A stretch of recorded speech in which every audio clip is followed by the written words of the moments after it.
ও বৌমা, কোথায় আমার ফ্রুট স্যালাডটা কোথায়? এই তো আপনারটাই তৈরি করছিলাম। এই নিন মা, খেয়ে নিন। 8:05 বেজে গেল। আজকে তো আমার ফ্রুট স্যালাডটা পুরোপুরি 8টার সময় খাওয়ার কথা। আমি তো তোমায় বলেছিলাম, তুমি সেইভাবে কেন আগে আগে তৈরি করে রাখো না বলো তো? খাবারে 1 মিনিটও যদি এদিক ওদিক হয় তাহলে তো আমার স্বাস্থ্যের ক্ষতি হতে পারে। ওই 5টা মিনিটে তো দেরি হয়েছে, এমন তো কিছু হয়নি। কিচ্ছু হবে না মা, আমি আপনাকে বলছি, আপনি খেয়ে নিন।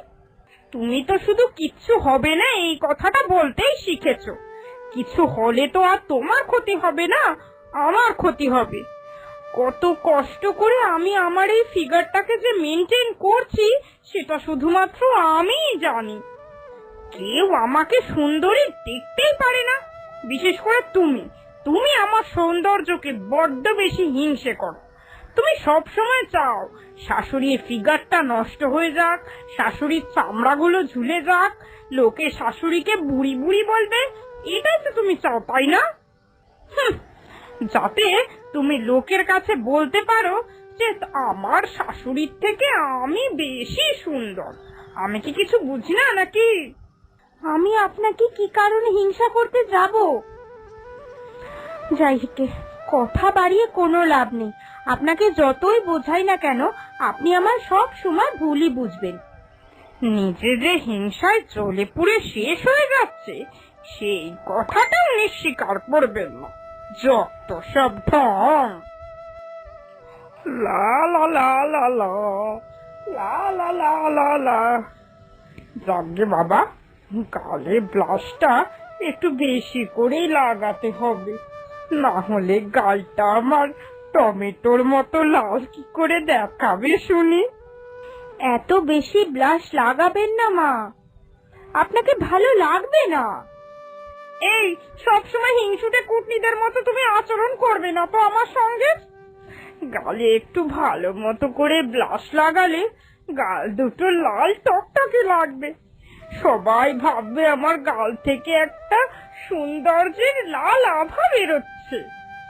লাল আভা মনে হবে না, ওই যে ছোটা ভীমের ছুটকি আছে না, ওর মতো গালগুলো লাল লাগবে।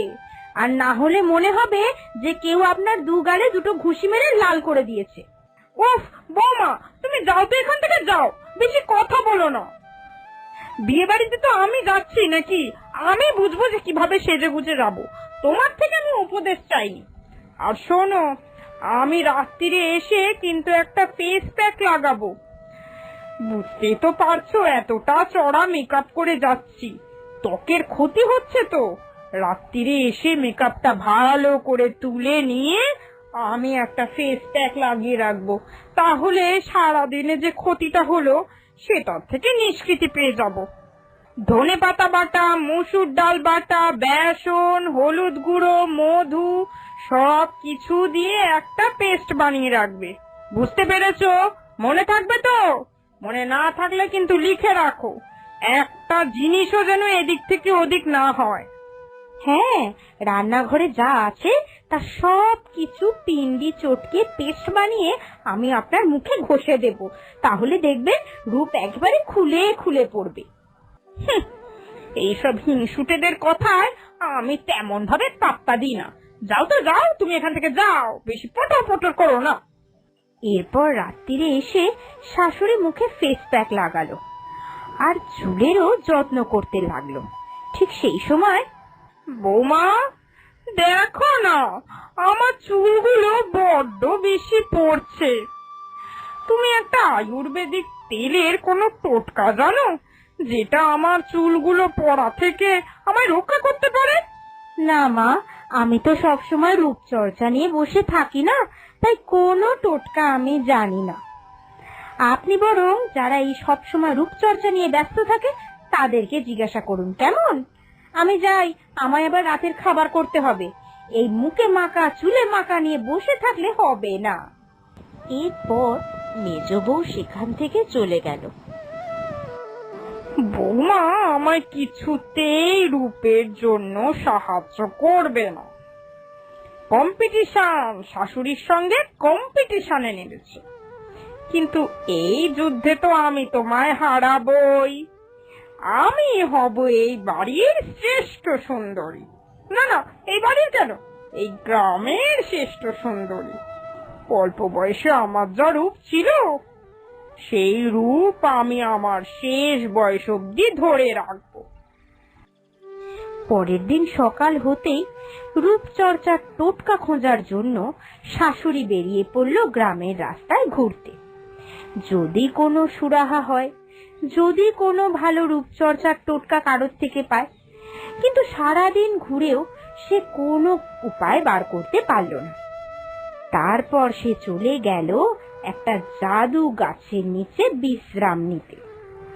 সারাদিন এত ঘুরলাম, তা তেমন কিছু ফল পেলাম না।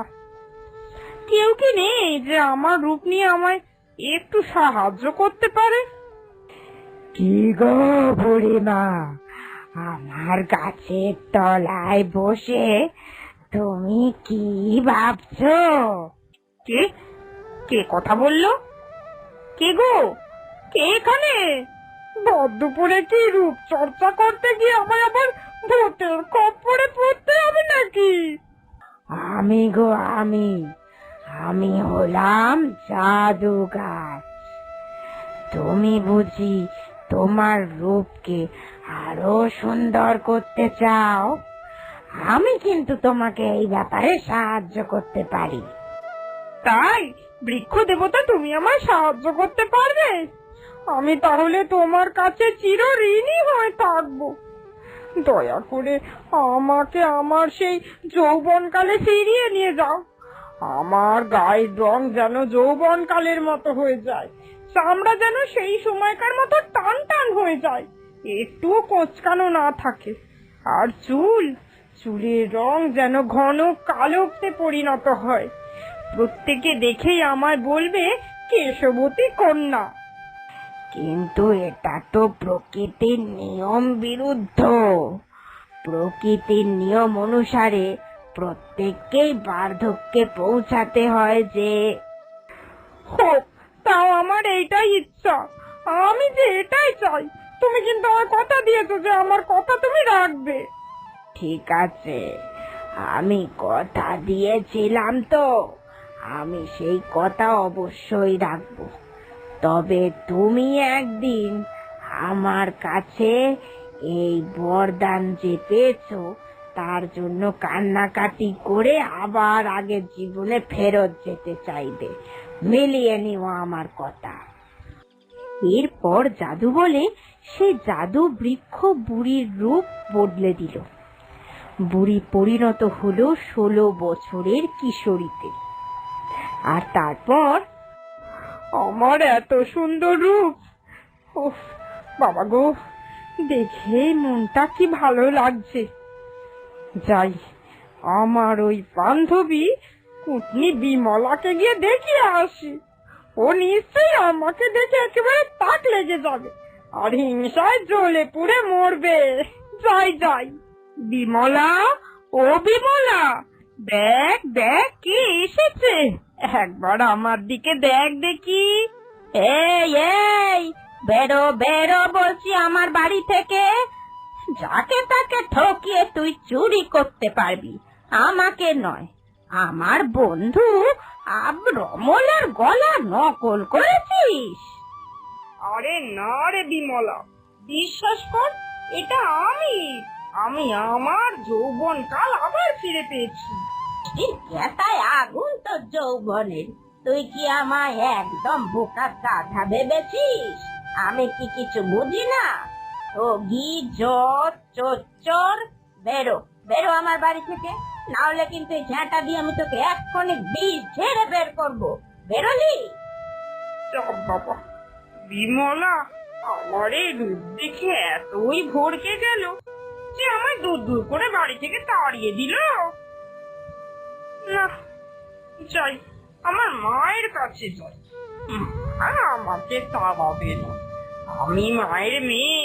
মা আমায় ঠিক চিনতে পারবে আর আমার এই রূপ দেখে খুব খুশি হবে। যাই।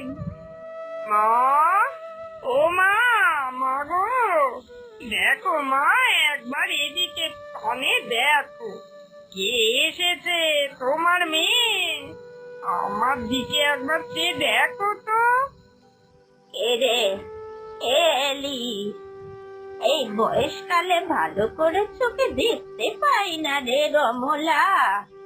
গলা শুনে মনে হচ্ছে তো তুই এসেছিস। সামনে আয় তো দেখি বাচ্চা, কি দেখাবি বলছিলি? ওমা, ওমা, কে গো? রমলার ভেট নিয়ে কে এসেছে? এই তুই কে? কে আমার মেয়ে ছুরি বয়সের রূপ নিয়ে আমার সামনে এসেছিস? কোন ডাইনি বুড়ি নিশ্চয়। না গো মা, না, আমি রমলা, তোমার মেয়ে। এই এই ডাইনি, তুই বেরোবি আমার সামনে থেকে, নাকি গায়ের লোক দেখে লোক জড়ো করে তোকে তাড়াবো? দাঁড়া, দাঁড়া, ভালো বুদ্ধি এসেছে। পাশের বাড়ির খুড়িকে খবর দিচ্ছি, ও কিন্তু বড় ওঝা, ছেটিয়ে তোর বিষ ছাড়বে। দাঁড়া, দাঁড়া রে, দাঁড়া।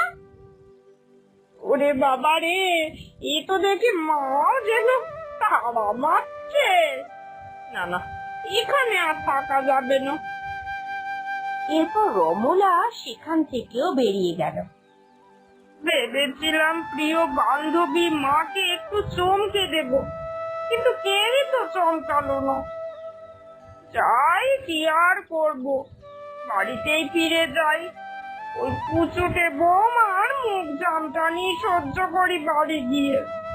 তবে হ্যাঁ, বৌমা আমার রূপ দেখে একেবারে হিংসায় জ্বলে পুড়ে রাখ হয়ে যাবে। কিন্তু কি লাভ এই রূপের? নিজের লোক চিনতেই পারছে না। এই রূপের কি দরকার তাহলে? মা, ও মা, আপনি কোথায় গিয়েছিলেন বলুন তো সকাল থেকে? এ কে গো? এ কে তুমি? আমার মায়ের ঘরে এরকম ভাবে চুপচাপ বসে আছো যে?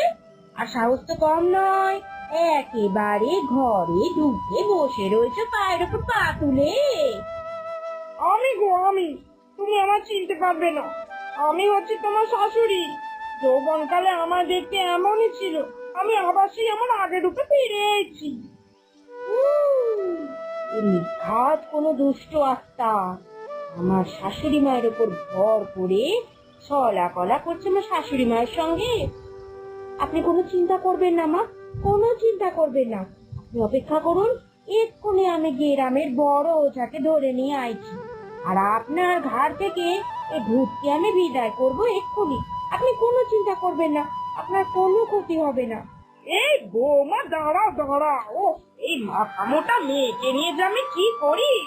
বলছি না আমি রমলা, আমার উপর কোনো দুষ্ট আত্মা ভর করেনি গো। দূর দূর, আগে শোনো আমার কথা। কোনো মানুষের শরীরে যদি কোনো আত্মা ভর করে, তখন তো সে এইভাবেই কথা বলে। আপনি বুঝতে পারবেন না মা। হে দুষ্ট আত্মা, দয়া করে তুমি আমার মায়ের কোনো ক্ষতি করো না। মা শুধু মাত্র একটু সাজগোজ করতে ভালোবাসে, মানুষটা কিন্তু খারাপ না। আপনি কোনো ভয় পাবেন না, কোনো চিন্তা করবেন না। আমি ঠিক ওঝা ডেকে আপনাকে সারিয়ে তুলবো মা, আপনি একটু অপেক্ষা করুন। এই বলে শাশুড়ি মা সমস্ত কথা তার বৌমাকে বলল। ঠিকই তো,